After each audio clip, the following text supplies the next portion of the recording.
ठाण्यामध्ये शिवसेनेकडून ए-बी फॉर्मचं वाटप, टेंभी नाका कार्यालयात मोठी गर्दी, एकनाथ शिंदेंकडून स्वतः ए-बी फॉर्मचं वाटप. नागपूर महानगरपालिकेमध्ये भाजप आणि शिवसेनेचं ठरलं. नागपूरमध्ये शिवसेनेला 8 जागा देण्याचं निश्चित.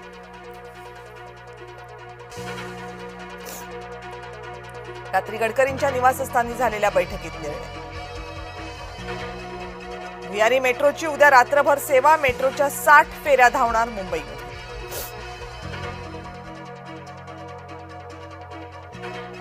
नव्या वर्षाच्या स्वागतासाठी शिर्डीमध्ये जय्यत तयारी. 31 डिसेंबरला साई मंदिर रात्रभर खुलं राहणार. भक्तांसाठी साई संस्थांकडून विशेष उपाययोजना.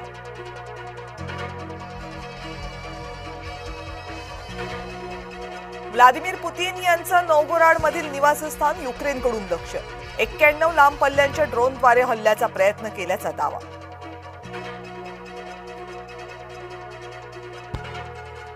बांगलादेशच्या माजी पंतप्रधान खलिदा जिया यांचं निधन. ढाक्यामध्ये वयाच्या 80व्या वर्षी घेतला अखेरचा श्वास. मेलबर्न क्रिकेट मैदानाची खेळपट्टी असमाधानकारक, आयसीसीचा शेरा. 1 दोषांकही जमा.